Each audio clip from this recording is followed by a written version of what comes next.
बहुत समय पहले एक शांत और हरियाली से घिरे गांव के किनारे एक घना जंगल फैला हुआ था। इस जंगल के बारे में लोग कहते थे कि वहां किसी अदृश्य शक्ति का वास है। रात के समय पेड़ों के बीच से हल्की हल्की घंटियों की आवाज आती थी और कभी कभी चमकते हुए छोटे छोटे गोले हवा में तैरते दिखाई देते थे। गांव के बुजुर्ग इसे प्रकाश आत्माएं कहते थे, जिन्हें लोग आदर और भय दोनों से देखते थे। गांव में माधव नाम का एक युवा रहता था। वह किसान का बेटा था, पर मन से बहुत जिज्ञासु और साहसी। उसे पुरानी कहानियां सुनना बहुत पसंद था, खासकर दादी से, जो अक्सर उसे उस जंगल के रहस्यों के बारे में बताती। दादी कहती, बेटा, उस जंगल के बीचों बीच एक प्राचीन कुआं है जो सीधे भूतों के लोक से जुड़ा है। उस कुएं से जो भी पानी निकालता है उसकी जिंदगी बदल जाती है। या तो बहुत अच्छा होता है या फिर बहुत बुरा। माधव इन बातों को अंधविश्वास समझता था, लेकिन उसके भीतर कहीं एक हल्की सी आग जल रही थी, सच्चाई जानने की। एक रात पूर्णिमा का चांद आसमान में चमक रहा था।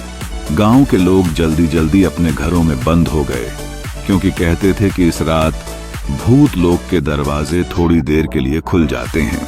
माधव ने तय कर लिया कि वह इस रात जंगल जाएगा और उस कुएं को देखेगा। वह चुपचाप अपने घर से निकला, हाथ में एक लालटेन और कमर में रस्सी बांधकर। जैसे जैसे वह जंगल के भीतर बढ़ा, पेड़ों के बीच चांदनी छनकर अजीब सी आकृतियां बना रही थी। कहीं कहीं झिंगुरों की आवाज और दूर से आती हू हू की ध्वनि उसकी हिम्मत को परख रही थी। करीब 1 घंटे की पैदल यात्रा के बाद वह उस जगह पहुंचा जहां पेड़ इतने घने थे कि चांदनी भी मुश्किल से जमीन तक पहुंच रही थी। वहां एक प्राचीन पत्थरों से घिरा कुआं खड़ा था। उसकी दीवारों पर काई जमी थी और चारों ओर एक अजीब ठंडी हवा बह रही थी। माधव ने जब कुएं में झांका तो पानी की जगह उसे एक चमकता हुआ धुंध का गोल दिखाई दिया। अचानक उसके कानों में एक धीमी आवाज आई, पानी पियो और सच जानो। आवाज इतनी स्पष्ट थी कि माधव के रोंगटे खड़े हो गए।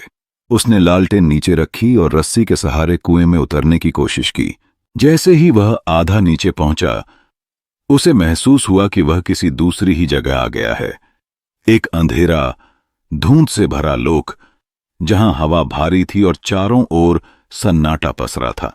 वहां कुछ आकृतियां धीरे धीरे उसके पास आने लगीं। वे इंसानों जैसी थीं, पर आंखों में हल्की नीली चमक थी। उनमें से एक आगे बढ़ी और बोली, तुम इंसान होकर हमारे लोक में आए हो, तुम्हें पता है इसका क्या अर्थ है? माधव ने साहस जुटाकर कहा, मैं बस सच्चाई जानना चाहता हूं। आप लोग कौन हैं और ये कुआं क्या है? नीली आंखों वाली आकृति ने कहा, हम वो आत्माएं हैं जिन्हें इंसानों ने भुला दिया। कभी हम भी तुम्हारी दुनिया में रहते थे, लेकिन लालच, विश्वासघात और झूठ ने हमें इस लोक में कैद कर दिया। यह कुआं दोनों लोकों का द्वार है, लेकिन हर कोई यहां नहीं आ सकता। केवल वही जो निडर है और सत्य की खोज में है, वह यहां तक पहुंच पाता है। माधव ने पूछा, अगर मैं वापस जाऊं तो क्या मैं कुछ बदल सकता हूं? आत्मा ने गहरी सांस ली और बोली, बदलाव आसान नहीं है, लेकिन संभव है। तुम्हें एक वस्तु दी जाएगी, हमारी लोकदीप। यह दीप अंधकार में केवल तब जलेगा जब तुम्हारे भीतर कोई लालच न हो, कोई भय न हो और केवल भलाई की भावना हो। अगर तुम इसे सही तरीके से इस्तेमाल करोगे तो गांव और जंगल दोनों पर लगी श्राप की परत हट जाएगी। माधव ने वह लोकदीप हाथ में लिया। वह बेहद हल्का था, पर जैसे ही उसने उसे छुआ, उसे लगा कि उसके दिल के भीतर कोई अजीब सी गर्माहट भर गई है। आत्मा ने चेतावनी दी, याद रखना, अगर कभी तुम इस दीप का इस्तेमाल स्वार्थ के लिए करोगे तो तुम्हारी आत्मा भी इस लोक में कैद हो जाएगी, हमेशा के लिए। माधव ने सिर हिलाया और कुएं की रस्सी पकड़कर वापस चढ़ाया। जैसे ही वह ऊपर आया, सुबह की पहली किरण जंगल में फैल रही थी।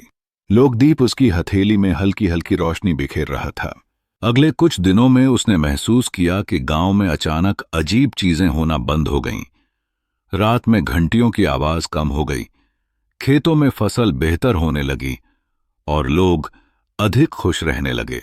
लेकिन माधव ने कभी किसी को सच्चाई नहीं बताई। वह जानता था कि यह दीप कोई साधारण चीज नहीं है। वह अब अक्सर जंगल जाता, वहां चुपचाप बैठकर लोकदीप को देखता और सोचता, अगर कभी किसी ने सच में इसकी ताकत को गलत इस्तेमाल किया तो क्या होगा।